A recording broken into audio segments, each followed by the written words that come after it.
Hello again YouTube, it's Keith with another review of some of the kit that I've put together. In a previous video I said that I was going to do a video on a survival kit, having looked at the offerings from BCB. There are some things in there that I would have changed straight away. I think they've gone a little bit cheap with some of the parts in there, although saying that a survival kit in essence should be a catalyst to survival with. It shouldn't be the be all and end all, it's just an assist if you like, to get you going. So this is what I've come up with, and I'll just run you through it and you can see what you think. Obviously any suggestions or comments, let me know.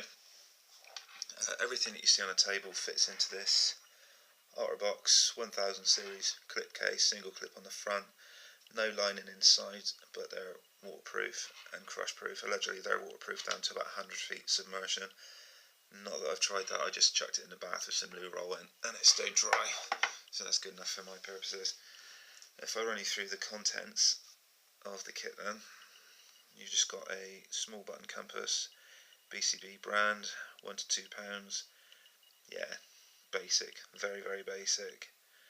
You do have to sort of hold it dead level, you might need to give it a little shake just to get the needle to settle and show you where you are. I've got 2 of these alcohol prep pads. They're good for dressing, cleaning wounds and just getting all the crap off your hands if you've been working and you need clean hands for something.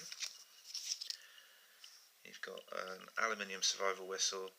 You can pick these up anywhere, go outdoors, places like that. 1 to 2 pounds.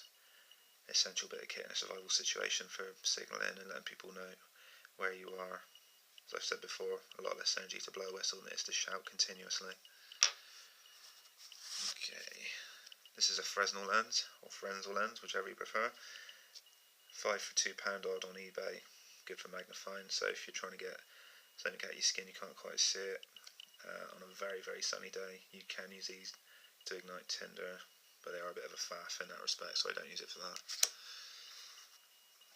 Okay, this is a Mish Metal fire still. I picked it up from a seller called Contact Left on eBay.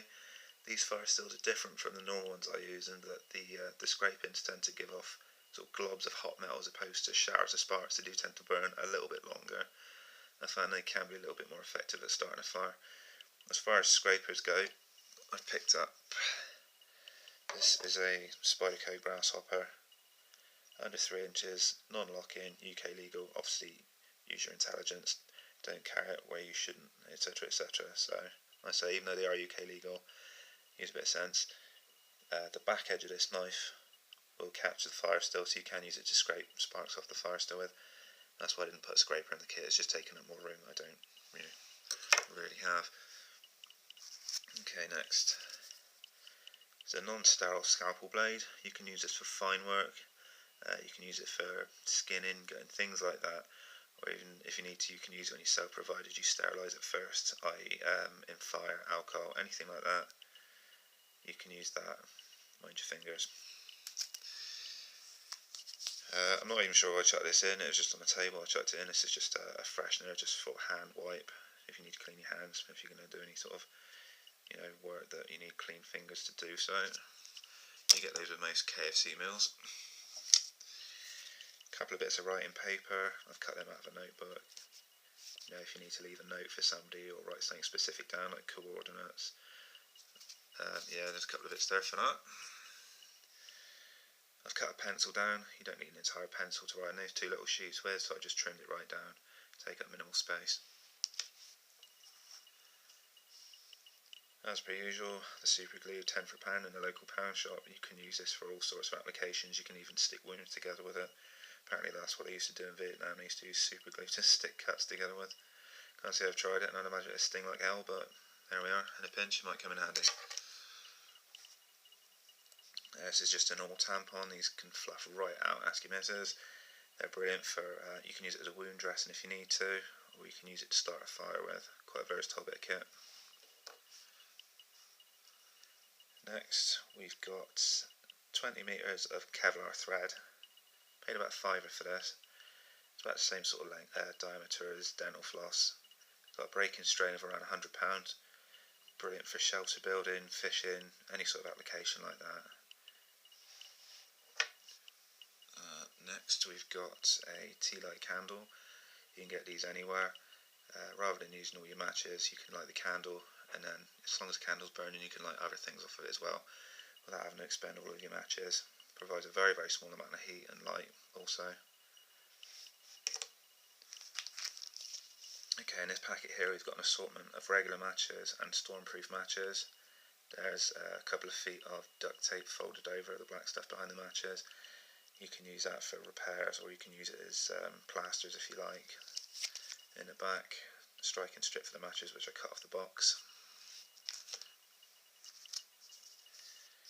A couple of Oasis water purifying tabs. Each tablet should do around a litre of water. You chuck them in, shake it, leave it for sort of half an hour, and you're good to go. It doesn't make your water taste particularly pleasant, but it should be safe to drink after you've used this stuff. Okay, this is a wire saw. You can pick these up all over the shop. There's 1,000,001 different versions of it. It's good for going through thin branches with. You're not going to cut a tree down with these, and you need to use quite slow, deliberate strokes with it, otherwise the blade will overheat and it will snap. They're not as strong as they look, but they're quite compact, and they might come in useful. You could even use it as a snare if you needed to. Last on the list, some more of my favourite flat cotton pads covered in Vaseline. As I've explained on a previous video, they're excellent for starting fires with. Peel them apart, tease the fibres out a bit, and they'll take a spark from the steel, no problems at all. About 5 minutes from each one.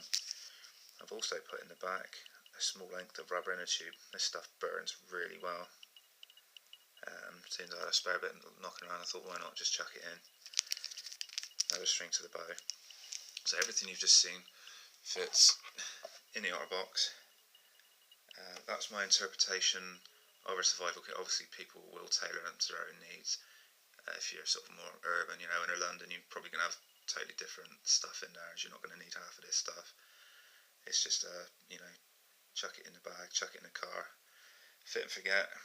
Just be wary that there's a knife in the case, and you probably shouldn't have a knife knocking around in your car, so you might need to take that out. Other than that, happy days, hope you enjoy, see you soon, bye.